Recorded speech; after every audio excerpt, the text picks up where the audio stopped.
Hello friends, मैं doctor Sanjeet, मेरे साथ है प्रभात भैया। भैया जो है प्रतापगढ़ जिले से बिलोंग करते हैं। भैया को फिस्टुला इन्होंने डायग्नोस हुआ था। भैया को 2 फिस्टुला था, एक एंटीरियर साइड में था, एक पोस्टीरियर साइड में लेफ्ट साइड में था 5 o'clock पे, और वो काफ़ी बड़ा एब्सेस था। इनकी एमआरआई फिस्टुलोग्राम रिपोर्ट हुई थी भैया की, और भैया लगभग 3 महीने में पूर्ण रूप से ठीक हो गए थे।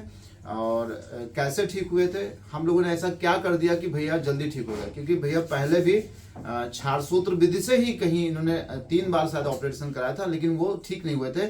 और बस हम लोगों ने क्या किया कि जो हम लोग बताते हैं कि साफ सफाई का तरीका वो सबसे इम्पोर्टेंट होता है। अगर ये वहां पे भी अगर यही साफ सफाई तरीका कर लिए होते तो शायद इनको 3 बार या 4 बार ऑपरेशन न कराना पड़ता है। बस इतना करना क्या होता है कि बस आपको क्या करना है, ऐसे तेल भरना होता है, जैसे स्पेशली हम लोग पहलवान तेल बताते हैं, ऐसे शरीर में भरना होता है। सुबह लैट्रिन जाने से पहले ऑयलिंग करनी होती है, फिर गुनगुने पानी में सिकाई करना होता है, फिर शाम को फिर से पहलवान ऑयल को आपको ऐसे भरना है, फिर मलद्वार में डाल के आराम से सो जाना है। सुबह आप जब मोशन के लिए जाएंगे तो मल के टुकड़े घाव में नहीं फंसेंगे। जब नहीं फंसेंगे तो आपको न तो ज्यादा पस आएगा, ना पेन होगा, ना तो दोबारा होने की संभावना है। भैया 6 महीना लगभग 4-5 महीना पहले ठीक हो गए थे। भैया आज मिलने आए थे तो रिक्वेस्ट किया था कि भैया जो आपके साथ हुआ अगर आप शेयर करेंगे तो हो सकता है किसी को और भला हो जाए। प्रभाव भैया जरा बताएंगे पहले क्या हुआ था और कैसे आप ठीक हुए? सर हम लगभग 1 साल से परेशान थे। हाँ। मैंने 2-3 बार ऑपरेशन भी कराया। हाँ। लेकिन 700 से भी से उन्होंने किया, लेकिन सब सक्सेस भी नहीं हुआ। हाँ। और दर्द काफी था। जब से मुझे पता चला, मैंने आपसे यूट्यूब पे देखा, यूट्यूब में आपके यहाँ पहुंचा, आपने कहा मैं 3 महीने में सही कर दूंगा। तो 3 महीने में सर आपने सही किया, और उसके बाद आपने जो ऑपरेशन किया उसमें कोई दर्द नहीं हुआ सर। आपने 15 से 20 मिनट में अंदर आपने किया, दर्द कोई नहीं था, बहुत आराम से सर आपने रात रुका, उसके बाद आपने छोड़ दिया। और जहाँ ऑपरेशन हमने कराया था उन्होंने वहाँ 1 हफ्ते रोके थे सर। बिल्कुल।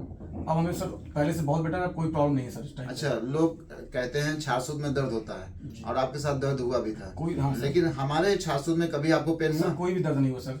जितना आपने वहाँ पे दर्द सहा था उसका 1% दर्द यहाँ नहीं हुआ सर।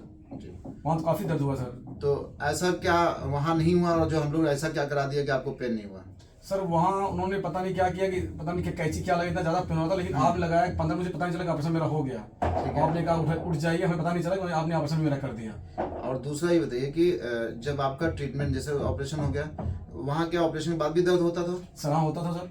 और हम लोगों ने ऐसा क्या बताया जो मतलब, क्योंकि आप तो भुक्तभोगी हैं जी। वहाँ ऐसा क्या नहीं करा रहे थे और हम लोग ऐसा क्या करा रहे थे जिसमें दर्द नहीं हुआ? सर वो तो बराबर कर रहे थे, मत बैठो, मत बाइक चलाओ। आपने कहा जिस दिन ऑपरेशन किया उस दिन बाइक चलाओ, कुछ करो, कोई प्रॉब्लम नहीं होगी। मुझे कोई प्रॉब्लम आज तक भी नहीं हुआ। मैं बाइक भी चला रहा हूँ, सब कुछ चला रहा हूँ। साफ सफाई कैसे करते थे? साफ सफाई जैसे आपने किया सर, सुबह तेल लगा के, सुबह का नाम उठ करके तेल थोड़ा डालते थे जब लेटिन आने से पहले, फिर लेटिन आने से पहले, फिर वही क्रिया शाम को करते थे सर। बिल्कुल बिल्कुल। ये वहाँ होता था? नहीं, वहाँ नहीं होता सर। वो केवल 5 ml डलाते थे रात में बस। तो देखिए बस क्या अंतर हुआ, वहाँ भी 400 से भैया को हुआ था, यहाँ भी 400 से हुआ। लेकिन वहाँ कई बार ऑपरेशन हुआ था? 3 बार सर। वहाँ पे 3 बार इन्होंने मतलब उसी को बार बार ऑपरेट किया था, लेकिन ठीक नहीं हुआ। दिक्कत क्या है कि देखिए ऑपरेशन कोई भी गलत नहीं होता है, चाहे किसी भी पैथी से कराया जाए। बस क्या है, हमारे मलद्वार के जो गुदा मार्ग का एरिया होता है वहाँ पे इन्फेक्शन होने के चांसेस ज्यादा होते हैं, क्योंकि जब हम सुबह लैट्रिन जाते हैं तो लैट्रिन के टुकड़े घाव में फंस जाते हैं, और जो हमारा मल होता है उसमें बहुत सारे gram negative gram positive bacteria होते हैं जो कि एक इन्फेक्शन का सोर्स होते हैं। जब आप उसमें जो है जब आप मल तक ले जाएंगे तो जो बैक्टीरिया होते हैं वो फिस्टुला ट्रैक में या वहाँ जो घाव बना है उसमें जाके फंस जाते हैं। तो वो क्या करते हैं, पस का फॉर्मेशन करते हैं, और जब पस बनेगा तो जाहिर सी बात है या तो नया ट्रैक बनेगा या कैविटी बनेगी, और जब ये बनेगा तो वहाँ पे पेन भी होगा, पस भी ज्यादा आएगा और दोबारा होने की संभावना बढ़ जाती है, जो कि भैया के साथ हो रहा था। हम लोग बस इतना ही करते हैं, और आप कहीं भी ऑपरेशन कराएं बस इतना अगर आप फॉलो करते हैं तो आप विश्वास करिए आपको बहुत आराम मिलेगा। जैसे एग्जांपल में ये आप देख सकते हैं, मैं तो सभी को दिखाता हूँ। सुबह लैट्रिन जाने से पहले देखिए पूरा एक एक चीज हम लोग लिख के देते हैं, यहाँ पे आप पढ़ सकते हैं। सुबह लैट्रिन जाने से पहले, सुबह मल त्याग के पहले आपको पहलवान ऑयल को सुबह मलद्वार में डालना होता है, फिर आने के बाद गुनगुने पानी में थोड़ा फिटकी डाल के सिकाई करनी होती है, फिर आपको रात में यही सेम प्रक्रिया करनी पड़ती है। और जो डाइट आप देख रहे हैं कि खान पान में क्या है, क्या खाना है क्या नहीं खाना है, ये पूरा एक एक चीज हम लोग एक्सप्लेन करते हैं, कैसे सिकाई करनी है।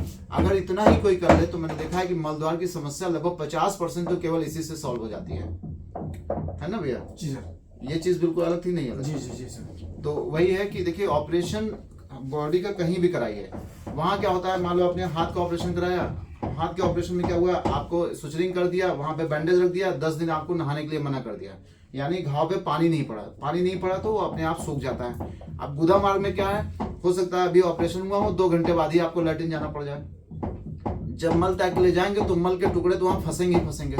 बस क्या है, अगर हम गुदा मार्ग को अच्छे से साफ रखते हैं तो आप विश्वास करिए, ना तो ज्यादा पस आएगा, ना ज्यादा पेन होगा। भैया तो स्वयं मुक्त हो गए हैं। और आपने कितने लोगों को यहाँ अभी भेजा जो सब सही हो गया, आप जब बताएंगे? सर 15 से 20 लोग मैंने भेजा है। हाँ। और जो भी लोग हैं सब ने कहा बहुत अच्छा आपने भेजा। काफी दिन से लोग परेशान भी थे, बिल्कुल काफी पैसा खर्च किए, 1,500 रुपए खर्च किए, लेकिन यहाँ पे 25-30 हजार रुपये ठीक हो गए सब। बिल्कुल। अभी एक आए थे महोबा से आएंगे, मैं उनका वीडियो भी अगर वो कहेंगे मैं शेयर जरूर करूंगा। विनोद जी नाम है। हाँ, सर, विनोद जी नाम है। वो हमारे साथ थे, वहाँ पे बीएचयू दिखा रहे थे सर। काफी एक हफ्ते से क्या सर 1.5 महीने लगातार उन्होंने काफी ड्रेसिंग कराई बीएचयू में। 5 बार वो ऑलरेडी पहले ऑपरेट किए थे, और ईश्वर की कृपा रही कि अभी पिछले हफ्ते उनका पूरा छासूत निकल गया, वो अभी घर गए।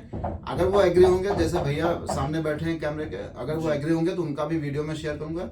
ऐसे एक बच्चा और था, क्या नाम था उसका, महोबा का, वो भी बच्चा था, वो भी 1 या 2 बार वो भी ऑपरेट कराया गया, तो वो भी ग्रेड 5 का था, वो भी अभी पिछले हफ्ते 60 निकल गया। तो मेन जो हम लोग का पर्पज है बताने का, भैया का जो शेयर करने का है कि आपको सुबह शाम गुनगुने पानी में सिकाई, मल द्वार की सफाई आपको करनी ही करनी चाहिए। नहीं करेंगे तो आपको पस ज्यादा बनेगा, पेन ज्यादा होगा।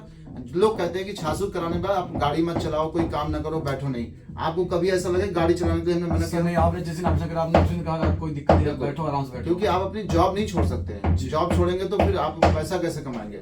आपको बस सफाई करिए, आप चाहे गाड़ी चलाइए, चाहे 5 किलोमीटर पैदल चलिए, चाहे रनिंग करिए, चाहे क्रिकेट खेलिए, आप विश्वास करिए आपको ज्यादा दिक्कत नहीं होगी। बस आपको मेन है कि साफ सफाई पे ध्यान रखना पड़ेगा। धन्यवाद।